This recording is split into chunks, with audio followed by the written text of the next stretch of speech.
Hey guys, what's going on? It's Eli back with another review video, and back with me, of course, is the Amazing Gamer. Hello, everybody. Yes, go ahead and tell them what we're reviewing. Today, folks, we are going to be reviewing the fifth Ice Age movie and also the final one from Blue Sky's Ice Age 5 Collision Course. Yes, that is right. And the last Ice Age film that Blue Sky made, and you know, of course, they would make another piece of Ice Age material, which eventually we'll review.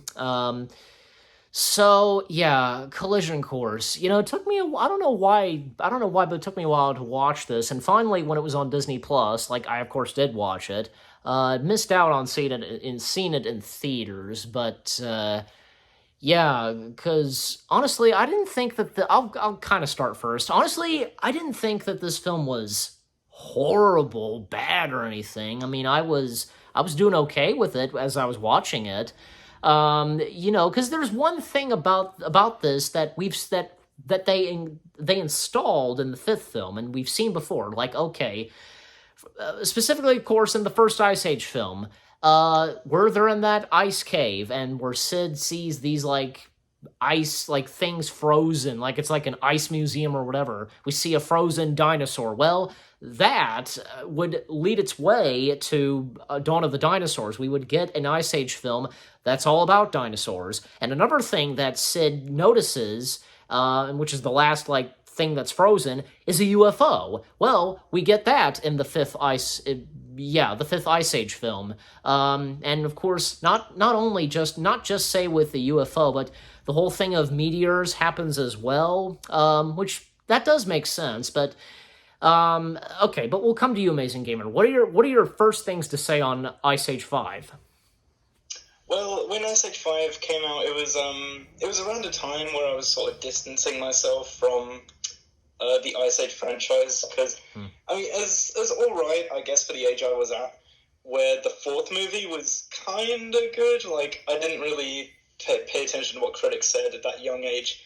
But I was Yeah. distancing myself from Ice Age at that point, and I didn't see the fifth one until, like, 2018, and I could tell at that point where Blue Sky... It kind of felt like Blue Sky were sort of phoning it in, if that makes sense. Like, but Yeah. that's not to say it's a totally 100% awful film, because there is some good stuff in it. Like, there is some weird stuff, but there's some gems in the movie that I did like. Yeah. Yes, and what about what I said? Because you know the whole thing of like what we've seen in the first Age film, and there was a UFO, and that would be in the fifth film. You know, and the whole meteor thing.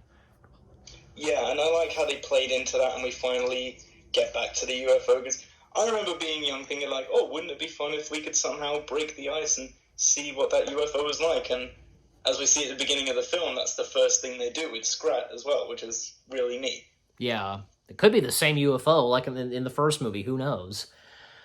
Um, Yeah, that'd be great yeah, if it actually was. if Scrat was in the same location where the gang were. So, but yeah, and also like new additions to the fifth film. Like, okay, for example, let's talk about Julian. Julian, yeah, and I remember last time I briefly touched upon this. Yes. We kind of replaced Lewis completely from the other movie. He's not mentioned, he's not seen, no one ever thinks to even ask about where he was.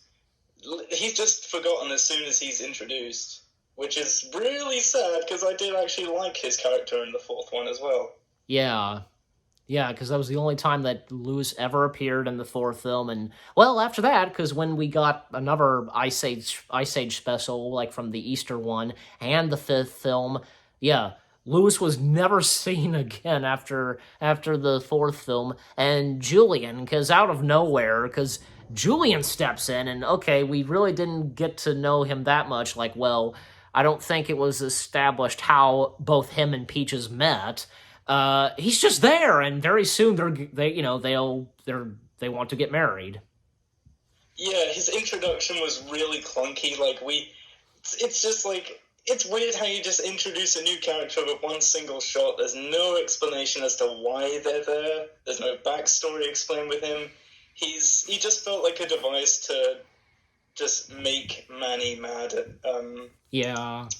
at Julian and the others. Like, Yes, exactly. And there's another thing, like, well, during the film, like, because at one point, yeah, Manny and Elliot's anniversary happens, and also this is kind of, I don't think it was really talked about that much in the film, but not throughout the film, but Diego and Shira, might start a family. But yeah, any of those you want to talk about? yeah, the subplot definitely. I thought the subplot with Diego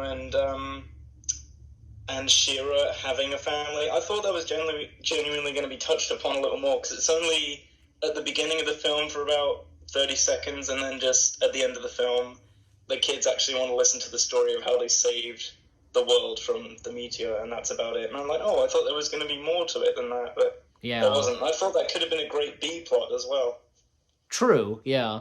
And, okay, and the meteors do come in, because, well, here's another thing. In almost all the entire Ice Age films, it's Scrat's doing, basically. Yeah, ever since the beginning, pretty much everything happens because of Scrat. Yeah. And, like, what's weird is that he rarely interacts with the main gang ever, except that literal 5 seconds where in the third movie he literally just jumps on Diego for 1 second and then runs into the forest. Yeah, that's right. But I mean, at least one thing that Scrat did do that that was good, that was in the second film. Remember, because he broke the wall apart, the ice, and the water went through. He basically saved all the animals and sacrificing himself. Yeah, he was the unsung hero of the second movie, which I did like. That me too. Maybe it was unintentional for him to sacrifice himself, but he ended up living anyway. So of course. But anyways, and oh yes, we've now jumping to this in the fifth film, The Return of Buckwild. Yeah, I did love. This is easily my favorite part about the fifth movie. Oh yeah. I don't think this would have been as good without Buckwild, and especially the subplot background that he carries as well. Yeah. Because, they could have easily and lazily reintroduced Rudy into this movie, but they did something a little more clever than that. And what they did was, basically, Buck is just enjoying a shower in the dinosaur world below, and he quickly helps a mother dinosaur retrieve her egg from these this pack of 3 dinosaurs where a family, a father and a daughter and a son. Yeah. And just retrieves the egg, and as soon as he messes up their plans and gives the egg back to the mother, they make it their mission to chase after Buck and say that he has signed his death warrant, quote unquote. Yeah. And it's also kind of funny because the song, Buckwild singing and the classical music playing, Yeah, I did love that when I first saw that as well. That was a very good introduction to his character. Yeah, and what do we have to say about the antagonists? The 3, half dinosaur, winged winged dinosaurs, basically. What do we have to say about the 3 of them? I did like them. The sister, there's not too much to say about. No. The father is easily the control freak who wears the pants of the family. Mm-hmm. And the son is the only one with a functioning brain in the family. Because when his father says, we'll let the meteor hit and we'll fly above it all, and he's like, that is the stupidest thing I've ever heard from a scientific standpoint. And he's right. When all the dinosaurs are wiped out in real life, do you think the flying ones survived? No, they didn't. Yeah. Yeah, I mean, I think that those 3, they were okay for me.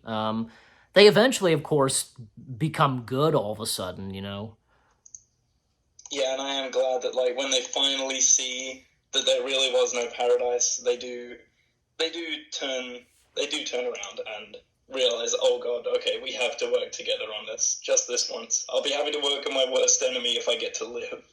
Yeah, and also, there's something else that happens, sometimes we would be inside of Buck's head and there'd be, 3 versions of him, Yeah, a robot, an Einstein, and another Buck in a toga, I think. Yeah. Yeah, that's right. One of them was named Neil DeBuck, voiced by Neil deGrasse, however you pronounce his last name, but him. And Also trying to remember what else. Like, oh yeah, because oh yeah, because with the meteors, like, there's one thing about the meteors. It does something to these animals who we see, who, they are young and such, but really they are elders. Yeah, and it sort of has this ability that keeps them young forever. And at some point in the movie, we do see inside one of these massive meteor rocks that has fallen, granting these super elderly people. I think the leader is like over 400 years old, and he doesn't look a day over 20. Yeah. And there was the sloth. I think the sloth's name was Brooke, if I'm correct. Yeah, it was Brooke, and she was the new love interest for Sid, Yeah. which Yeah. I did like. Yeah. That's another thing, too, because throughout the Ice Age films, like, one after the other, like, they find, their true love and such, and what better way, and because, well, technically Ice Age 5 being the last Ice Age film, Sid finally finding love, of course. Mm. Yeah. And I do think the way the film ended, it did feel like the end of Ice Age, because all the arcs throughout the entire series were pretty much complete. Like, Ellie and Manny were happy with the way their daughter was and being married and moving away if she wanted to and being Yeah. able to let go, and Sid finally got his love interest. Crash and Eddie have now matured over the years. Yeah.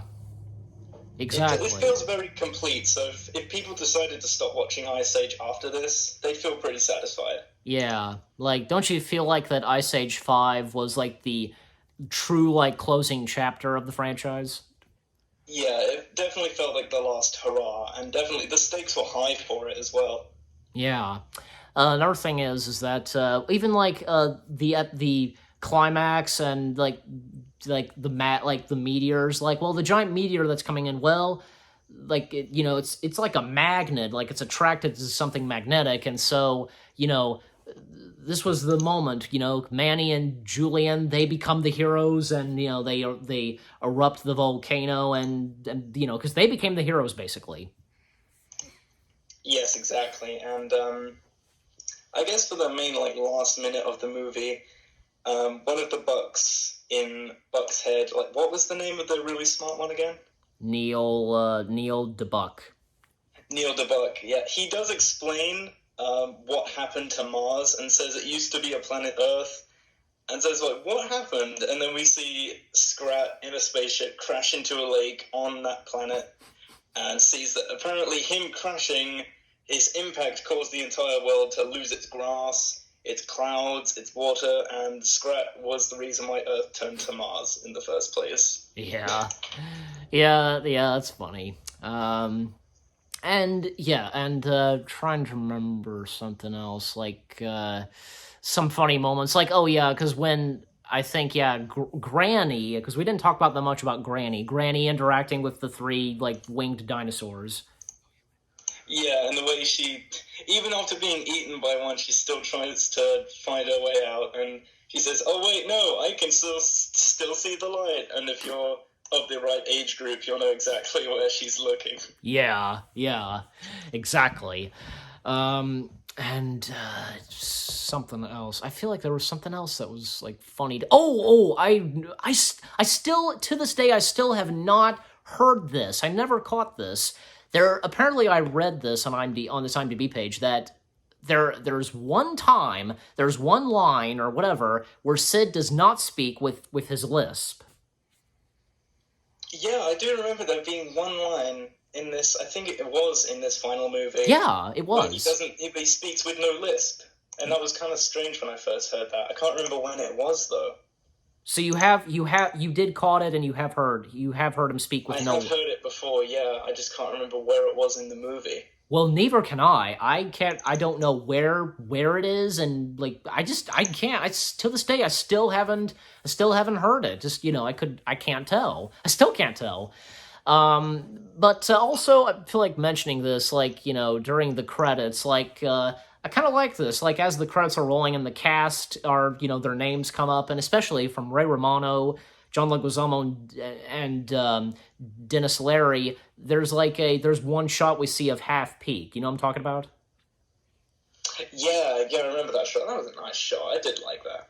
Yeah, a nod to the first Ice Age film, and besides, when Ray Romano, John Leguizamo, and Dennis Leary, their names come up. But yeah, um, Ice Age 5. Well, and here's another thing. I mean, this was at one point not going to be the last Ice Age film because the directors of Ice Age 5 stated that, they had an idea for a sixth Ice Age film, and it would happen if the fifth film had succeeded, and at that time, it had made a lot of money at the box office, and, well, of course, we all know that Ice Age 6 never came to be, especially up to when, Disney purchased Fox. So, yeah, what do you think? Like, do you think that would have been something, like, what do you think if we did get a sixth Ice Age film?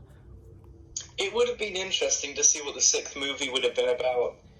Seeing how the fifth movie had actually ended with the wedding and Sid having Brooke and, Yeah. The young impact of the, what was it called? The meteor Yes. spreading all around the land. Yes. And all the characters completely matured by then. It would have been really interesting to see how they'd grown into their new characters in the sixth film. Exactly, yeah. I totally agree with you, my friend. And what you said, yeah, because this really felt like, as we were saying technically, both saying that Ice Age 5 was like the true official chapter, the closure of the franchise, and yeah, but I mean, it wouldn't be the last time we would see the Ice Age gang. Like, we would technically get a spin-off film, which being the Buckwild Adventures, and very soon, we are getting the Scrat Adventures, the miniseries coming to Disney Plus. That finally Disney Plus is releasing that. But yeah, and any last words on Collision Course? So, my final thoughts on both Collision Course and Ice Age overall and where it's at now. From the very beginning, with just the simple migration that Manny and Sid and all that were going through, and that baby they one day stumbled upon. Yes. Who would have any idea it would have led to all of this? I know. I couldn't agree more. And just meeting Ellie, going down below to the dinosaur lands and going on an entire ocean adventure and then a collision. Pirates and meteors, yeah. Yeah, each and every one of these movies has something fantastic to offer, and even though the later movies weren't loved as much, they still have a lot to love about them. True, yeah. And when it comes to which one is the best, it really comes down to what the viewer is looking for in an Ice Age adventure. That is true, yeah. I couldn't agree more, because you established it pretty well, but my final, things to say on Collision Course, the fifth and final Ice Age film, again, it wasn't that bad for me. I was enjoying it, and as I was watching it, it was okay for me. Again, as we were saying, and especially you, Amazing Gamer, good things about this, and, and of course the fourth film, as you said. And for Ice Age 5, it had some funny moments. The return of Buckwild, and, he had a major role in this. That was great, and you were right, yeah, because had he not been in the film, it might have not been so good. But, and it had a proper, I think that Ice Age 5 had a proper, true ending, as we were saying, and, had there been a sixth Ice Age film, and had this not been the final one, that would have been interesting, and it would have been interesting what the sixth film would have been like, as we were saying. But with all that being said, how do we rate Collision Course? I think, as I view it as a finale movie, I do rate it a 4 out of 5 stars, because everything feels so complete with the character arcs by the end of the movie, because it feels like the true finale and grand send-off for the franchise. Yes, you are right. I couldn't agree more there, too. And I'll give this 8 out of 10 stars. Because definitely, as you said, Amazing Gamer, for this being the final and how it ended, yes, I could go on. But this was a lot of fun reviewing the fifth and final Ice Age film. We're not done yet with Ice Age. There's a couple of more Ice Age material to review very soon, and once again, Amazing Gamer, thanks for joining, and for, reviewing the fifth and final Ice Age film.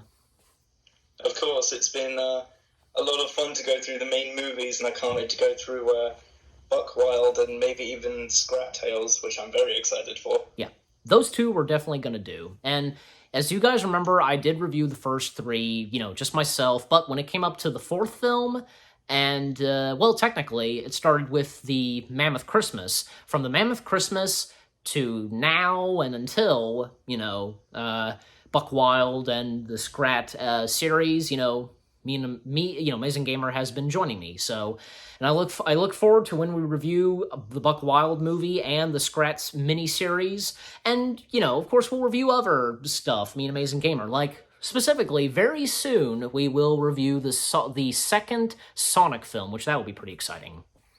Indeed, I have a lot of fun things to say about that one. Yep. Yeah, technically, he already saw it, but I have yet to see it. But once I do, that's when me and Amazing Gamer, we will review it. So, with all that being said, once again, thank you for joining me, Amazing Gamer.